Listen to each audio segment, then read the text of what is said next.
Hi again, folks, and welcome to part 2 of our Bible study for Wednesday the 13th. I'm Pastor Steve, and we're going to get going into part 2. What we're looking at is this passage from Isaiah chapter 40, which says, Comfort my people, says your God. Speak to the heart of Jerusalem and cry to her that her time of service is ended. Her iniquity is pardoned, that she has received from the Lord's hand double for all her sins. Now, what we said in part 1 is essentially that we can consider on the basis of this scripture that there are times when we are called into moments of conflict. How we respond, how we conduct ourselves in those moments will be very, very important. Because so often what we get conflicted over is not all that important. And we end up doing things, saying things, hurting people's feelings, alienating people based on the passion of our own opinions, and we end up making the conflict worse. And so if we look back at what happened a week ago in Washington, I think it's probably a good question to ask. The people who perpetrated the attack on the Capitol, did they get what they wanted? Were they successful in what they did? Or not?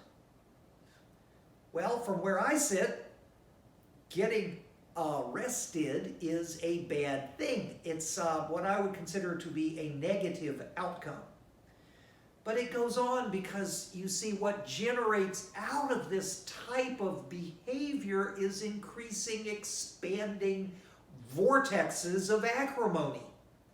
You just look at what's happening in Washington, D.C. as of today.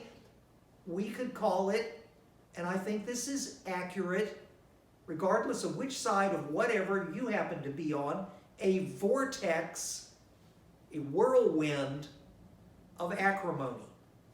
And as various people participate in that whirlwind of acrimony, I think it's worth considering that we are all responsible for what we say and what we do. It's what's happening now as we look at the follow-up to the event. People are being held responsible for what they said and what they did. This is the way civil society works. Our parents told us we need to be responsible people. So, the time of service, the time of conflict is ended.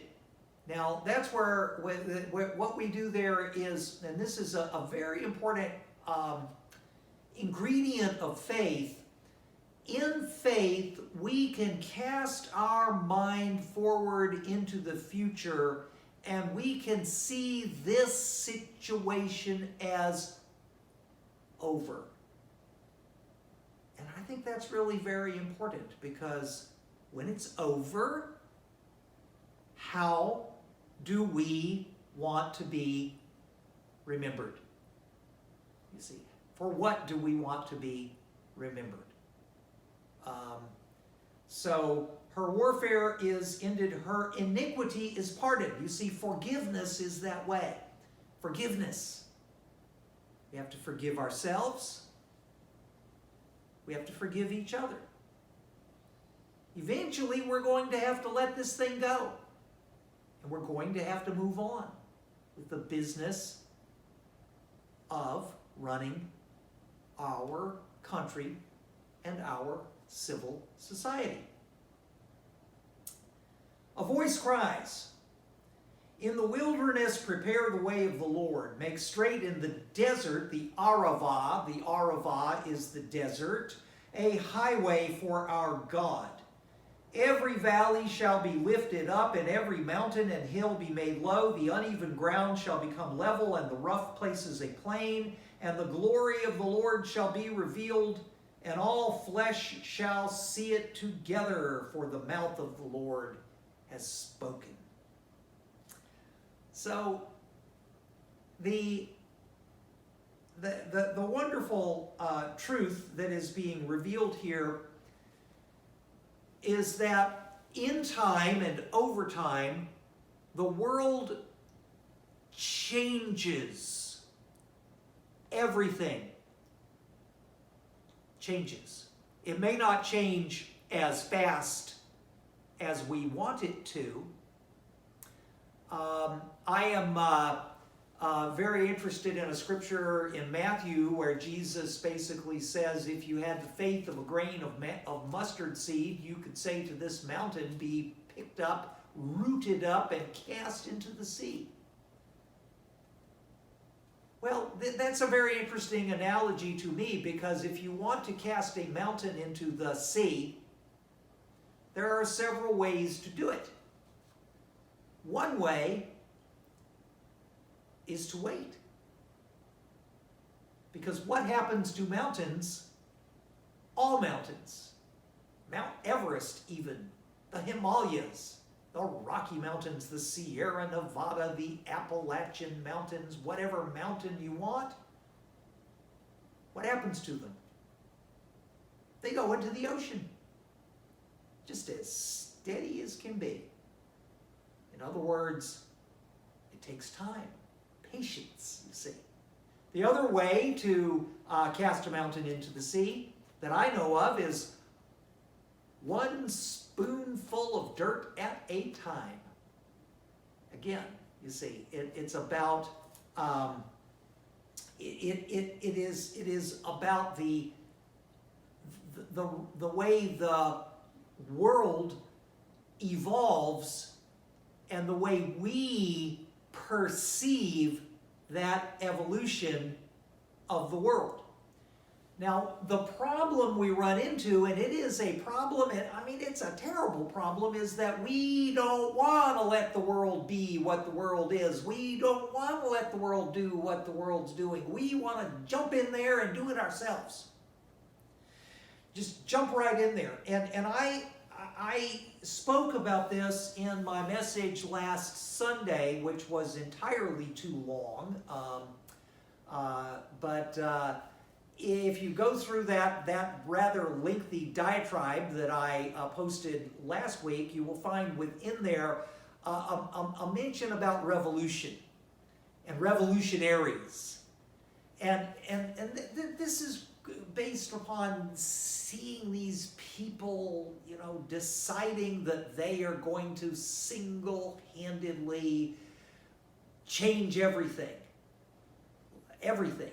Don't like the election, don't like the outcome of the election, upset about that, so let's go and beat some people up, break some windows, let's mess everything up because we're angry.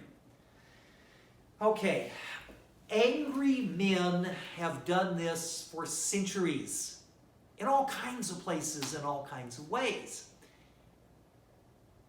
I suggest to you that we are called to a higher degree of maturity and patience to allow the world to work its way through the troubles that it has to work its way through. And it will do that. It will work out. It always has, and it always will.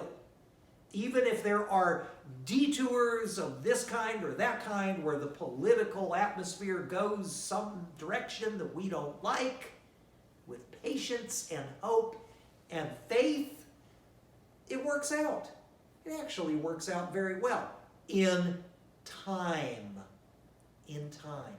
Just think about this. Go back in history, pick yourself a revolution where there was all kinds of upset and upheaval and violence and destruction and all this conflict happening, go in your little time machine and pick a participant in that conflict and bring them forward to 2021. And say, hey, welcome to 2021.